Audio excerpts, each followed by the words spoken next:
In a television studio, shows Phil Hartman and Chris Farley sitting in chairs. Hartman: Hello, I'm Hill Fartman, and welcome to this exclusive interview we have today with none other than John Hinckley, Jr. Farley as Hinckley waves to the audience. Tepid applause. Hartman: Now, John, for those who don't know, you of course became famous in the 1980s for a certain interaction you had with President Reagan. Care to comment? Farley: I'd rather not. Hartman: Well, for our viewers, I'll mention that you shot at President Reagan, but he survived. Farley: That's right. Hartman: Very good. Anyway, you did this to impress actress Jodie Foster, is that right?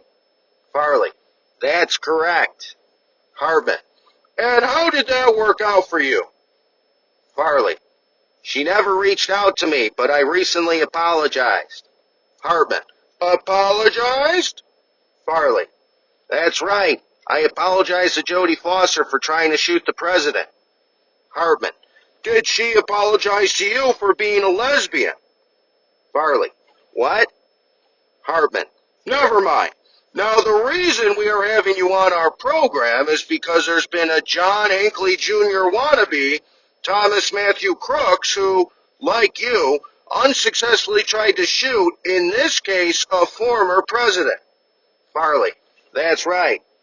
Hartman: And you made the news because of your statement regarding the shooting you made recently on Twitter.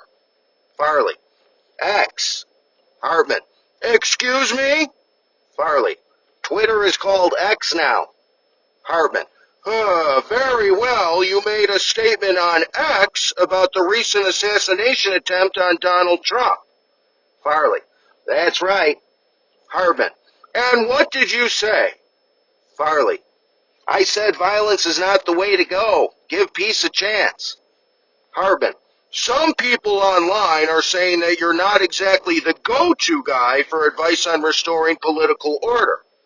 Farley: Well, that's cancel culture for you. Hartman: You blame cancel culture for that sentiment? Farley: Yes, I have a YouTube page where I post my music online, but cancel culture is killing my music career. Hartman: How's that, John? Farley: Well, I booked gigs to play music, and then they get canceled at the last minute when people figure out who I am. It's fair to say I'm a victim of cancel culture.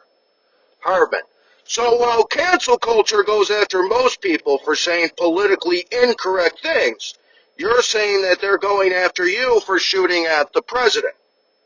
Farley: That's right. And now I say give peace a chance, and they're still going after me. What do I have to do to win these people over? Hartman: Well, John, people are very sensitive about shooting presidents, but at least Jack Ruby didn't kill you. Farley: That's true. Hartman: So anyway, you were found not guilty by reason of insanity. Are you still insane? Farley: I'm better now. Hartman: Very good. And do you think Thomas Crooks was insane? Farley: Well, we don't know his motivations yet, so it's hard to say. We don't know if he was trying to impress Sidney Sweeney, whether he was just having a really bad day, or whether he was really woke. We just don't know. Hartman: Okay, and any last words before we wrap this up? Farley: Just that dead from the earth, we're not alive. It's Saturday Not Alive, starring John Belushi, Chris Farley, Phil Hartman, Jan Hooks, Norm MacDonald, Gilda Radner, Denitra Vance, and with many other special deceased contributors.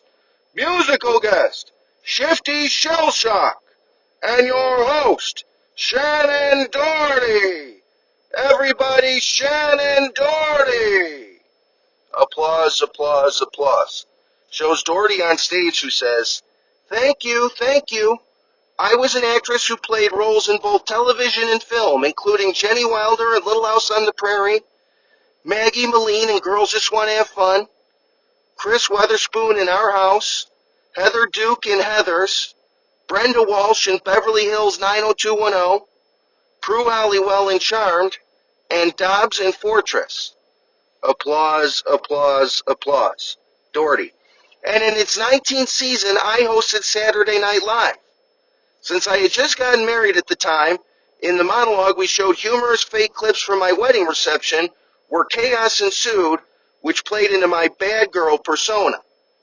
So, I had a reputation as a bad girl. Did I earn it? Yeah, I did. But after a while, you sort of try to shed that rep because you're kind of a different person. You've evolved, and all of the bad things you've done in your life have brought you to a much better place. Norm Macdonald comes out and says, "Hey, Shannen." Doherty. "Hey, Norm." Macdonald. "So I hear you're a bad girl, huh?" Doherty. "Like I was just saying, I think I've evolved past that now." Macdonald. "So what made you a bad girl before? You know, would you get mad at stuff?" Doherty. "Yeah, sometimes." Macdonald. "Well, you're dead now. Does that get you mad?" Doherty. "I'm coming to terms with it." Macdonald. "I think women's role in society is to be barefoot and pregnant. Does that get you mad?"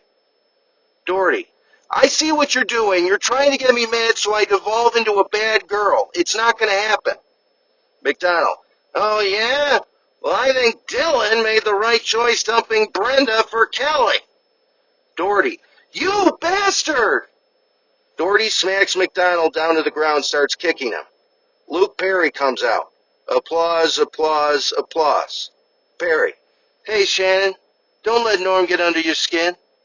Doherty stops beating Macdonald and says, "You're right, it's you I should be mad at for choosing Kelly." Perry runs off stage before Doherty can get to him. Doherty.